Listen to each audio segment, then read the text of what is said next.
이 프로그램은 기적의 이온 칼슘 활성제 메가백 제공입니다. 우리 종교개혁사 강의 두 번째 시간입니다.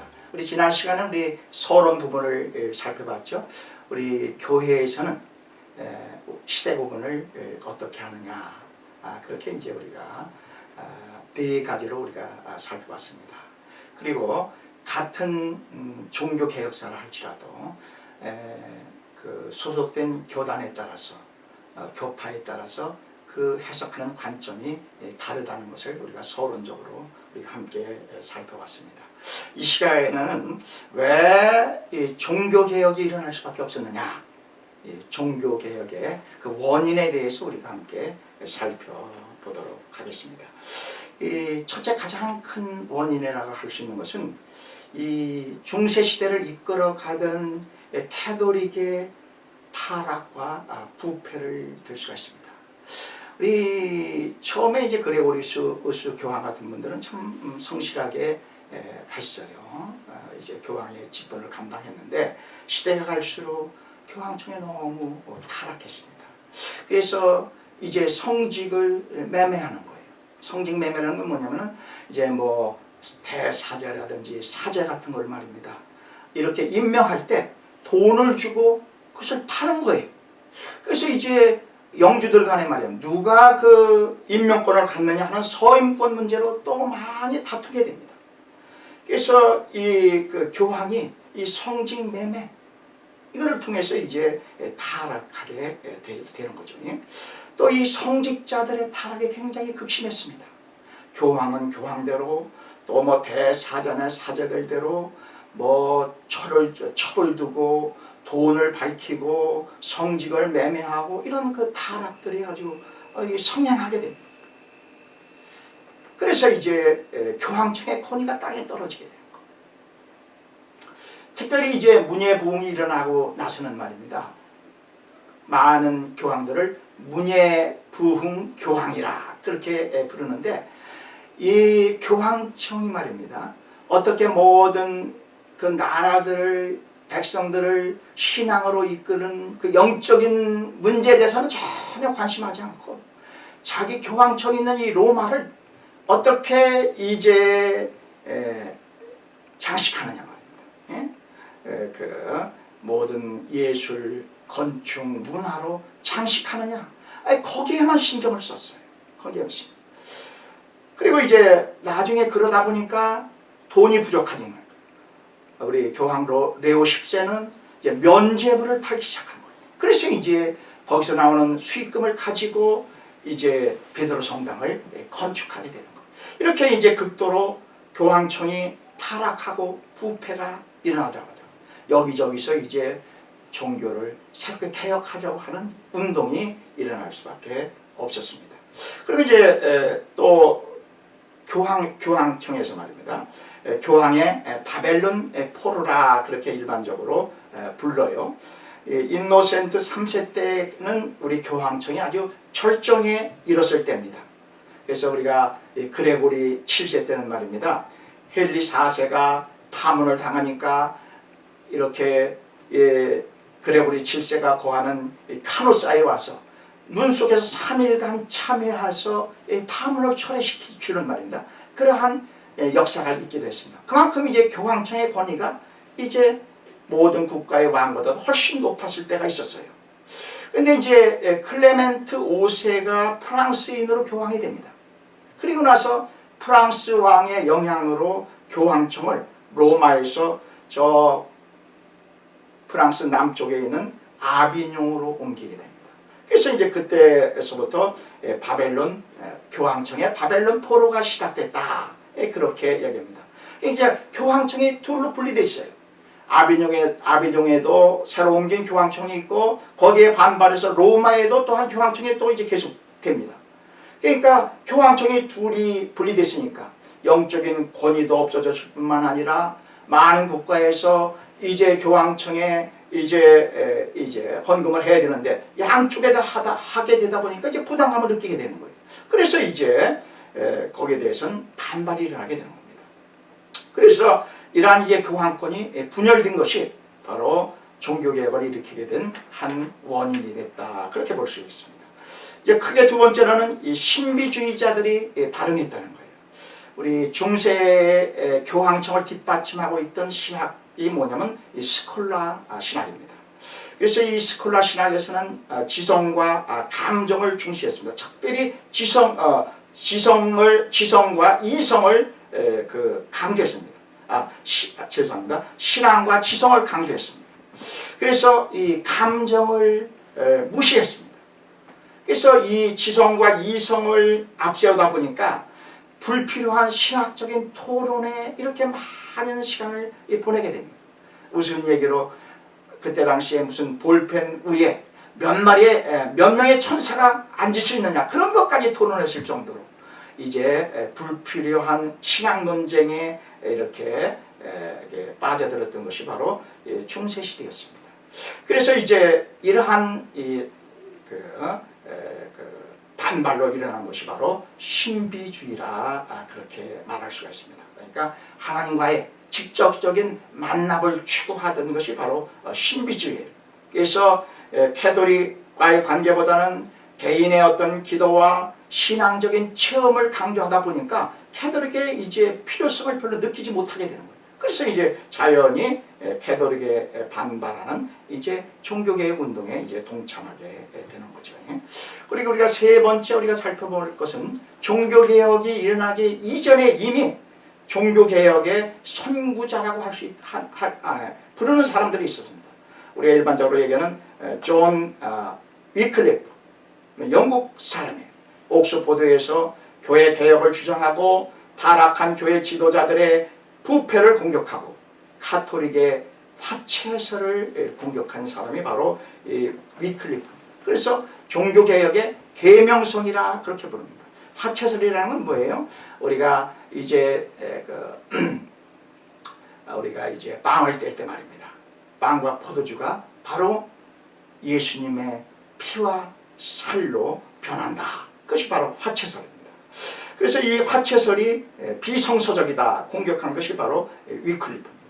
두 번째는 이제 잔 후스 또 요한 후스라고 부르는데 바로 이 요한 후스입니다. 우리 보헤미아 사람이고 우리 체코 대학 초대 총장입니다. 프라하 대학 초대 총장인데요. 영국에서 공부하면서 위클리프의 사상을 받아들여서 이제 보헤미아에 가서 종교 개혁을 이제 주장합니다. 그래서 결국은 이제 교황청에 파문을 당하고 이제 그 문제로 인해서 이제 보헤미아와 교황청 간에 이제 전쟁까지 유발되게 됩니다. 그래서 이제 영국뿐만 아니라 이 보헤미아에서는 잔 후스를 통해서 이 종교 개혁이 이제 기운이 감돌기 시작합니다. 또 이태리에서도 교황청이 있는 이 이탈리아에서도 이제 종교 개혁에 대한 시발이 일어나게 됩니다. 특별히 사보나롤라 같은 그러한 사람을 통해서 종교 개혁의 필요성을 이제 주장하기 시작합니다. 이 사보나롤라는 누구냐면 이 플로렌스의 성마가 수도 원장이었습니다. 그는 특별히 당시의 교회의 사치와 부패를 비판했습니다. 당시 알렉산더 6세는 말입니다. 많은 이제 재산을 모으고 또 소자가 8명이 될 정도로 아주 경제적으로나 도덕적으로 부패한 그런 교황이었어요. 그러한 알렉산더 6세에 대한 사치와 부패를 비판하고 경건과 구제를 강조합니다. 그래서 결국은 이제 교황청에 의해서 화형에 처해졌지만 이렇게 위클리프나 요한 후스나 사보나롤라에 의해서 이미 루터 이전에 종교개혁의 운동이 영국과 그리고 보헤미아 그리고 이제 이탈리아에서 이제 종교개혁의 이렇게 이제 선구자를 통해서 일어나기 시작했던 것입니다. 그리고 이제 외적으로는 말입니다. 우선 내적인 일이고 외적으로는 어떠한 운동이 있었냐면 이 르네상스가 이제 일어나기 시작합니다. 13세기서부터 르네상스가 발생하는 거예요. 르네상스라는 그 원래 말은 재생, 부흥의 의미입니다. 그래서 특별히 로마, 고대 그리스 로마 문화를 새롭게 부흥시키다. 중세 시대는 너무 교황청 위주의 신본주의 시대였는데 이제는 우리가 그리스 로마 문화를 우리가 다시 복구하자, 재생하자. 그런 운동이 바로 르네상스 운동이었습니다. 그래서 이 신본주의보다는 이 르네상스에서는 인간 중심적인 문화를 이제 주장하게 됩니다. 그래서 이 르네상스 운동을 통해서 이제 교황청이 다스리던 이 교황권이 이제 큰 타격을 받게 됩니다. 왜? 인본주의를 주장하게 됩니다. 근데 이 르네상스가 말입니다. 두 가지 이제 구분을 볼 수가 있습니다. 특별히 이태리를 중심으로 한 이 남부는 말입니다. 특별히 르네상스 운동이 문화 쪽에 치중됐습니다.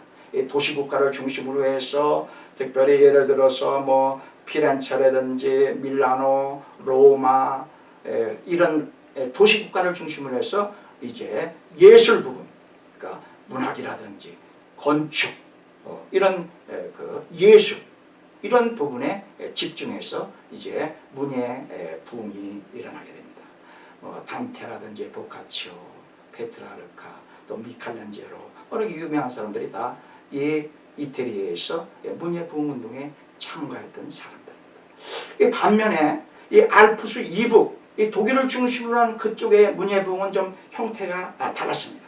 그들은 이제 그리스, 로마 이 고전을 특별히 성경을 원문으로 읽자 하는 그런 운동이 이제 독일을 중심으로 한 북부 유럽에서는 일어나게 됩니다. 그래서 이제 그들은 이제 헬라어로 히브리어로 이제 성경 원문을 읽기 시작하는 거예요.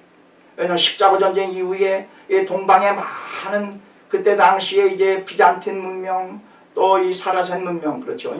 이슬람 문명이 이제 대거 이제 이태리로 들어오게 됩니다. 그래서 이제 그들을 통해서 들어온 원전을 통해서 이제 새롭게 이제 기독교를 보게 되는 거예요. 그러면서 이 원전을 읽으면서 이 라틴어 성경과 캐토릭에서 주장하고 있는 모든 내용들이 성서적인 입장에서 너무 이게 다르구나. 그것을 이제 그들이 느끼게 되는 겁니다. 그래서 이제 이러한 성경들을 원문으로 읽으면서 원전으로 읽으면서 카톨릭의 입장에 비판적인 입장에 섰던 사람들을 우리가 일반적으로 인문주의자들이라 그렇게 말합니다. 우리 에라스무스 같은 사람들 말입니다. 그런 인문주의자들의 대표제요. 인문주의자의 왕자라 그렇게 이야기할 정도로. 그래서 이제 에라스무스나 루터나 말입니다. 교황청에 대해서 똑같이 처음에는 같은 입장에 섰습니다. 교황청에 대해서 비판하고 타락에 대해서 비판하고 그런데 결국 이제 나중에는 이제 에라스무스는 결국 이제 루터와 이렇게 등지게 됩니다. 등지게 되고서 결국 이제 교황청 입장에 남게 되지만은 하여튼 처음에 종교개혁을 일으키기 전까지는 에라스무스와 루터는 이제 같은 입장에서 캐토릭의 부패와 사치를 이제 공격하게 됩니다. 그래서 이 르네상스가 우리 종교개혁을 일으키는데 큰 영향을 줬다. 그렇게 볼 수가 있습니다. 두 번째는 이제 민족 국가가 발흥하기 시작했다. 그래서 그렇게 될 수가 있습니다. 중세 시대는 봉건주의 시대였어요. 그렇죠? 봉건 영주가 이렇게 다스리는 시대였어요. 근데 이제 십자군 원정 등을 통해서 이 중세 봉건 제도가 이제 막을 내리게 됩니다. 그래서 많은 사람들이 이제 농민들이 영토를 잃고 그리고 이제 도시로 몰리면서 도시가 발흥하게 됩니다. 그래서 이제 도시의 그 상권을 중심으로 해서 도시의 그 돈을 중심으로 해서 이제 민족 국가들이 시작이 되게 됩니다. 그래서 민족 국가들은 정치와 종교는 다르다. 우리가 교황의 지배를 받을 필요가 없다. 그래서 이제 종교로부터 벗어나기를 원했습니다. 교황청에서부터 자유롭게 되기를 원했습니다. 그래서 결국은 이제 종교개혁이 시작됐다. 그렇게 볼 수가 있습니다. 또 이 중세 캐토릭에서는 말입니다. 이 천동설을 주장했어요. 그렇죠? 지구가 우리 태양을 돈다. 그런데 이제 그때 당시에 이제 갈릴레오를 비롯한 많은 사람들이 말입니다. 아니다. 지구가 그 태양이 지구를 도는 것이 아니라 지구가 태양을 돈다. 이 지동설을 주장하게 됩니다. 그래서 종교 재판까지 받게 되잖아요. 그래서 이제 지동설을 부인하고 나서 이제 그래도 지구는 도는데 그렇게 이야기했던 얘기 많이 들리잖아요. 여러분 알잖아요. 그래서 지리상의 발견을 통해서 이제 그 종교개혁이 촉발되게 됩니다. 마지막 한 가지는 이제 우리 뭐가 있으면 인쇄술의 발달입니다. 인쇄술이 발달되면서 이제 구텐베르크가 술을 이제 발명하면서 팔자를 발명해서 이 모든 내용들이 이제 급속히 전부 이렇게 퍼지게 됨으로써 종교개혁이 활성화되게 됩니다. 여기까지 하겠습니다.